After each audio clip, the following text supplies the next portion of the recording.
साथियों, जैसा कि आप सभी को मालूम है, आज हम महारानी लक्ष्मीबाई जी का जन्मदिन बड़े हर्षोल्लास के साथ मना रहे हैं।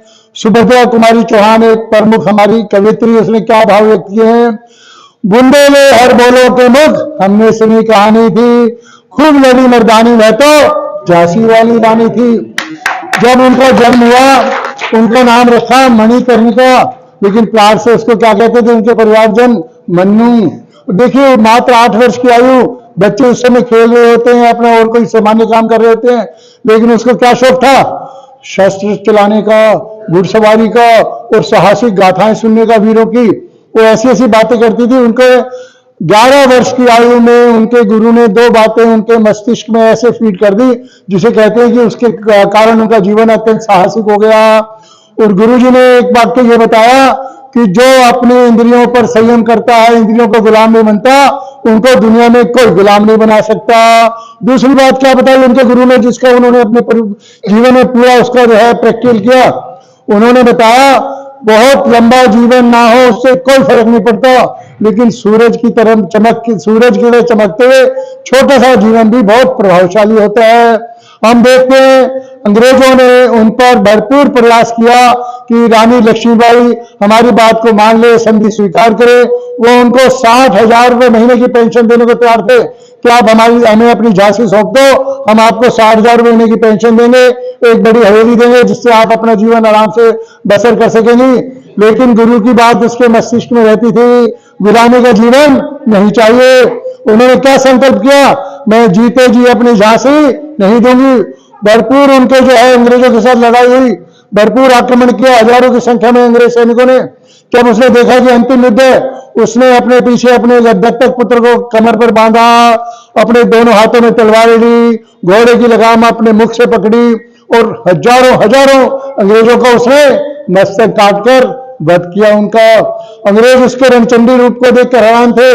उनके जो साथी सिपाही थे, उनको भी लगा कि हमें भी अपनी रानी की तरह अपने जो हमारे सेनापति है उसका अनुकरण करना है। उस दिन के युद्ध में अंग्रेज हर जगह परास्त हुए। अगले दिन उससे 4 गुना सेना लेकर जब वो उसके ऊपर आक्रमण करने आए, तो उनको लगा कि अब मैं मुश्किल से मेरा जीवन बच पाएगा। तो वो दौड़ती हुई जब उन्होंने देखा, उनका घोड़ा एक नाले पर आकर अटक गया। वो बिल्कुल नया घोड़ा था, उसको उम्मीद थी कि अब उसको क्रॉस कर जाएगा। 4 फुट का नाला था, लेकिन बढ़ गया। उसके पीछे जब अंग्रेजों ने आकर आक्रमण किया, तो एक ने उनकी पीठ पर तलवार मारी, घायल हो गई वो। दूसरे ने उनके सिर पर बड़ा एक बट मारा लोहे का। उसके बाद उनके पूरे शरीर पर खून ही खून हो गया, लेकिन उसके बावजूद उन्होंने पीछे मुड़कर दोनों अंग्रेजों का सिर मस्तक से अलग कर दिया। साथियों, उनका एक ही वाक्य था कि मेरे शरीर को अंग्रेज हाथ नहीं लगाने चाहिए। उसने अपने जो गुरु की जो मंदिर था, कुटिया थी, वहां जाकर अपने वहां उनके 15-20 जो साथी थे, वहां उन्होंने कहा कि मेरा अंतिम समय आ चुका है, अंग्रेज मेरे शरीर को हाथ में लगाने पाए। जब उन्होंने अंतिम हिचकी ली, तो उनके साथियों ने तुरंत उनको जो छोटी मोटी लकड़ियां जो भी पड़ी थी उनकी चिता बनाई और तुरंत उसका अग्निदाह कर दिया। जिस समय अंग्रेज वहां पर पहुंचे, तो वहां उन्हें केवल राख मिली और अंग्रेजों का वो मुंह चिढ़ाकर कह रही थी, मैं जब तक जीऊंगी मैं अपनी झांसी आपको नहीं दूंगी। साथियों, महारानी लक्ष्मीबाई शरीर के रूप में हमारे बीच में नहीं है, लेकिन आज भी वो कितनी प्रामाणिकता के साथ अपना काम कर रही है। सुभाष चंद्र बोस ने जब अपनी सेना बनाई आजाद हिंद फौज, उसमें लेडीज की एक पूरी सेल रखी, जिसमें महिला सैनिक थी सैकड़ों की संख्या में। उसके सेल का काम क्या रखा, महारानी लक्ष्मीबाई ब्रिगेड। कितने गौरव के साथ उनको अपने देश में स्मरण किया जा रहा है। जिस समय रिवाड़ी में रणधीर सिंह कापड़ीवास जी जब विधायक बने, हमने गवर्नमेंट गर्ल्स कॉलेज में महारानी लक्ष्मीबाई का 19 नवंबर का जन्मदिन मनाया। 3000 बेटियां हमारे सामने थी। प्रोफेसर अनिरुद्ध यादव हमारे साथ थे, रणधीर सिंह कापड़ीवास और हमारे प्राचार्य महोदय हमारे साथ थे। वहां हमने 1 घंटा बच्चियों को लक्ष्मीबाई के बारे में बताया, कितनी साहसी थी, कितनी वीर थी, कभी नहीं डरती थी वो। मैं देख रहा था उन बेटियों के अंदर इतना साहस आ रहा था कि वो उनकी कमर मानो एकदम जैसे खड़े होने के बराबर शरीर हो गया उनका। और मुझे अगले दिन की अखबारों में पता लगा, उनमें से जब वो बेटियां बाहर निकली, तो कॉलेज के बाहर कुछ मनचले लड़के उनको रोज छेड़ते थे। अगले दिन अखबार में क्या खबर आई कि उन लड़कियों ने भगा भगा के बहुत से मनचलों को थप्पड़ों जूतों से पीटा। यानी महारानी लक्ष्मीबाई के चरित्र का स्मरण करते मात्र से हमारी बेटियों में वीरता की भूमिका आ गई। और ना केवल ये वहां तक तुम्हारी सीमित रही, हमारे परिवार में भी हमारी महारानी लक्ष्मीबाई सैनिक बनी हुई है। हमारे बीच मीनाक्षी अरोड़ा जी है, मैं चाहता हूँ एक बार खड़ी हो रहे सभी को बताएं। मीनाक्षी अरोड़ा जी जो पिछले रोटरी क्लब और रॉयल्स की संस्थापक है, 18 वर्ष तक उन्होंने शिक्षक की भूमिका में हजारों बच्चों को अच्छे संस्कार दिए। वर्तमान में वो हमारा फूड कैसा हो, घर में गृहिणी किस तरह का भोजन बनाए, उस पर बहुत भरपूर काम कर रही हैं। मीनाक्षी जी के लिए तालियां। हमारे बीच हमारी बहन मुकेश देवी बैठी है, मुकेश कुमारी, हाउसिंग बोर्ड सेक्टर 4 की प्रधान, और वो पिछले अनेकों वर्षों से उनके सेक्टर 4 हाउसिंग बोर्ड सोसाइटी में केवल महिलाओं का ही वर्चस्व है।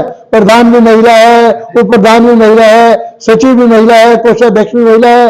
ये हमारी महिला एम्पावरमेंट का सजीव उदाहरण है रेवाड़ी में। हमारे बीच हमारी बहन श्रुति शर्मा जी, वर्तमान में वो अखिल भारतीय साहित्य परिषद की जिलाध्यक्ष है, विश्वकर्मा सीनियर स्कूल के सेकेंडरी स्कूल की प्राचार्य हैं, और वो सेवा भारती की जिला प्रमुख है, और ताइक्वांडो सेल की वाइस प्रेसिडेंट है पूरे हरियाणा की।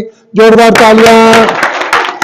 हमारे बीच हमारी बहन वैशाली शर्मा, बाल भारती सीनियर सेकेंडरी स्कूल की प्राचार्य, और वहां पर इनका पूर्व मुख्य केंद्र रहता है कि बच्चों में अच्छे संस्कार बने, बच्चे तेजस्वी बने, बच्चे अपने माता पिता की आज्ञा का पालन करें, बच्चों का चरित्र दृढ़ रहे।